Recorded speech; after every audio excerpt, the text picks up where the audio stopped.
Assalamualaikum warahmatullahi wabarakatuh.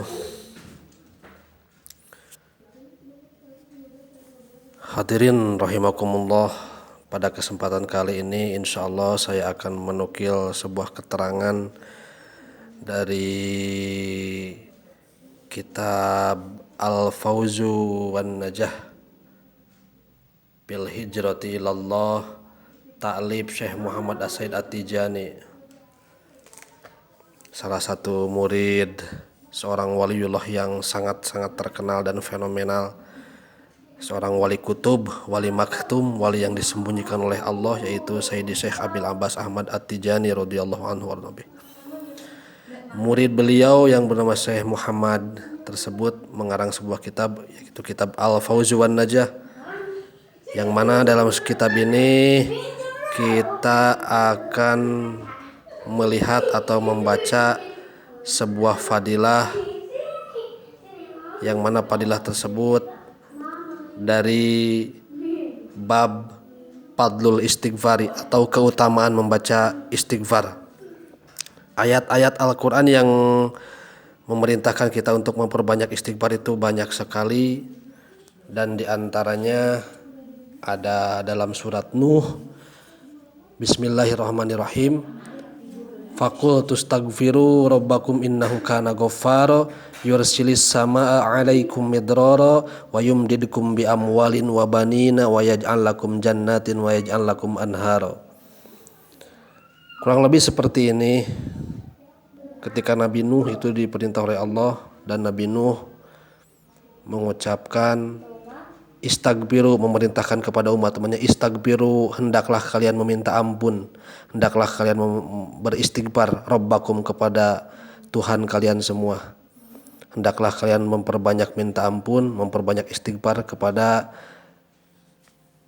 Tuhan kalian semua. Innahu, karena sesungguhnya Allah itu kana ghaffara, dialah dat yang banyak-banyak sekali mengampuni akan dosa-dosa seluruh umat. Ketika engkau memperbanyak istighfar, dalam kalam ini istaghfiru itu adalah kalam amar atau fi'il amar, dan Allah menuliskan jawab dari fi'il amar dengan lafaz yursil samaa. Ini istaghfiru, beristighfarlah kalian semua, rabbakum innahu kana ghaffara. Ketika kita sudah beristighfar, yursil, maka Allah akan menurunkan as-samaa, dari langit, alaikum, bermanfaat untuk kehidupan kalian semua, midroron, air hujan yang terus menerus. Kata dalam Al-Quran itu ada dua yang berkaitan dengan air hujan, yang satu midroron, yang kedua amtoron. Amtoron itu berarti hujan yang terus menerus, dan midroron pun sama, berarti hujan yang terus menerus. Namun kata-kata midroron dan amtoron itu beda konotasi. Kalau kata-kata midroron itu berarti air hujan yang diturunkan oleh Allah terus menerus dengan berbagai macam rahmat, dengan berbagai macam keberkahan, dengan berbagai macam kasih sayang Allah, diturunkan melalui hujan dengan lafaz midroron. Tapi ketika Allah berbicara wa amtorna alaihim matoron, Allah mengungkapkan dengan lafaz matoron, air hujan yang terus menerus, maka matoron di situ air hujan yang datang terus menerus, namun hujan yang dibarengi dengan azab dari Allah. Nauzubillah summa nauzubillah. Seperti bagaimana kita tahu yang terjadi pada kaum-kaum Nabi Lut atau kaum-kaum nabi-nabi yang lain yang durhaka kepada Allah, wa amtarna alaihim mataron, Allah menurunkan hujan yang terus-menerus, hujan yang dibarengi dengan azabnya Allah. Nauzubillah. Midroron, Allah akan menurunkan dari langit berbagai macam keberkahan melalui air hujan. Wa yumdidkum bi amwalin, dan Allah pun akan memberikan berbagai macam harta, dan Allah akan memberikan anak, dan Allah akan memberikan janji surga untuk orang-orang yang selalu meminta ampun kepada Allah melalui ucapan istighfar. Itu salah satu ayat Allah yang memerintahkan kita untuk selalu memperbanyak istighfar. Yang kedua, ada sebuah hadis dari Rasulullah SAW. Faqad qala Rasulullah SAW, Man aksaro minal istighfari ja'alallahu azza wa jalla lahu min kulli hammin farajan wa min kulli dhaikin makhrajan wa yarzuqhu min haitsu la yahtasib. Yang artinya, barang siapa yang selalu memulazamahkan, mendawamkan, selalu memperbanyak istighfar kepada Allah dengan berbagai macam segat, dengan berbagai macam lafaz istighfar yang banyak, maka ketika orang tersebut selalu membaca istighfar sebanyak mungkin, maka Allah berjanji akan memberikan rasa bahagia dan Allah akan selalu memberikan jalan keluar untuk setiap kesulitannya.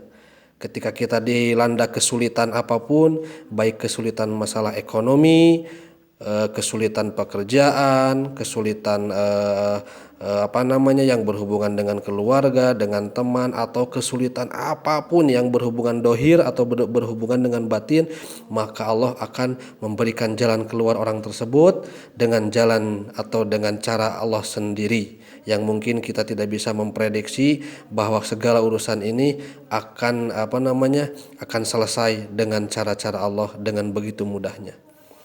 Lalu Allah akan memberikan setiap kesempitan Allah akan lapangkan. Kesulitan apapun yang sedang mendera kehidupan kita atau keluarga kita, Allah akan segera membuka, Allah akan segera memberikan keleluasaan, kenyamanan dan ketenangan. Namun tidak sampai di situ, Allah pun memberikan wa yarzuqhu min haitsu la yahtasib. Allah pun akan memberikan rizki yang begitu besar, rizki yang terus menerus, yang datangnya dari jalan yang tidak pernah kita sangka-sangka. Hadirin rahimakumullah, dari Al-Quran dan hadis tersebut cukuplah bagi kita untuk selalu beristighfar kepada Allah, terus menerus beristighfar baik siang maupun malam, karena yang namanya istighfar Allah akan mengampuni dosa-dosa kita. Istighfar akan memberikan solusi untuk segala macam kesulitan kehidupan kita. Dengan istighfar Allah akan memberikan keleluasaan rizki bagi kita. Dengan istighfar Allah akan mengabulkan segala hajat-hajat yang kita inginkan. Dengan memperbanyak istighfar Allah akan memberikan rizki yang teramat besar. Allah akan memberikan rizki-rizki yang tidak bisa kita sangka jumlahnya dan tidak bisa kita sangka dari mana datangnya. Sementara kita tahu di dunia ini semua manusia selalu dan banyak sekali mempertanyakan dan mengejar yang namanya rizki yang bisa disangka. Rizki yang bisa disangka itu adalah rizki yang, contoh misalkan kita bekerja dalam satu pabrik atau dalam satu instansi, kita dapat mendapatkan gaji dalam sebulan sekali minimal misalkan dengan nilai 5 juta rupiah. Itu dapat kita prediksi, itu dapat kita perhitungkan jalannya dari situ. Namun rizki dari Allah yang telah Allah siapkan melalui jalan Allah yang tidak bisa kita sangka, itu jauh amat sangat besar sekali, itu jauh amat sangat membahagiakan sekali. Oleh karena itu, perbanyaklah istighfar dalam keadaan seperti apapun. Dalam sebuah riwayat lagi dijelaskan, berkata Al-Imam Hifni berkata, aqallul kasroti salah sumiati marrotin. Kata Imam Hifni, paling sedikit, bilangan sedikit yang disebut dengan banyak membaca istighfar itu paling sedikitnya adalah 300 kali. Jadi 300 kali adalah bilangan paling sedikit untuk kita karena kita semua ini mungkin ahli dosa ya. Detiknya, menitnya, jamnya, harinya kita tidak luput dengan yang namanya dosa. Entah dosa mata, dosa telinga, dosa bibir, dosa tangan, dan dosa hati yang tidak bisa kita hindari. Oleh karena itu perbanyaklah baca istighfar, paling sedikit sehari semalam 300 kali. Wal iksaru, adapun memperbanyak minal istighfar, memperbanyak membaca istighfar, yusi'u ar-rizqo, maka Allah akan memberikan rizki yang sangat-sangat luas, yang tadi sudah dikatakan dalam hadis, rizki yang tidak akan pernah kita sangka dari mana datangnya, rizki yang tidak akan pernah kita duga berapa banyaknya rizki tersebut dari Allah. Dan Allah pun akan wayamhu az-dzunuba, Allah akan melebur, menghapus dosa-dosa orang tersebut. Dalam sebuah riwayat juga dikatakan sebab anna ba'da sahabati maradon syadidan. Sebagian sahabat ada yang sakit dengan sakit yang amat-amat sakit yang sangat-sangat sulit untuk sembuh. Dan ketika itu si pemuda tersebut diberikan ilham oleh Allah melalui mimpi dengan dipertemukan dengan seorang pemuda di dalam mimpi, dan pemuda tersebut memberikan sebuah tulisan. Dalam tulisan tersebut yang artinya kau harus selalu melazimkan istighfar.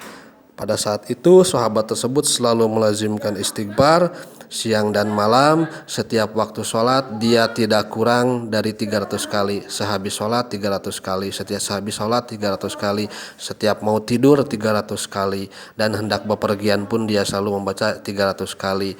Singkat cerita, sebagian sahabat itu yang sakit itu akhirnya diberikan kesembuhan oleh Allah dengan kesembuhan yang benar-benar sangat membahagiakan orang tersebut. Hadirin rahimakumullah, perbanyaklah istighfar, apalagi ini di bulan suci Ramadan. Apapun kesulitannya, apapun hajatnya, apapun cita-cita dan keinginannya, perbanyaklah istighfar.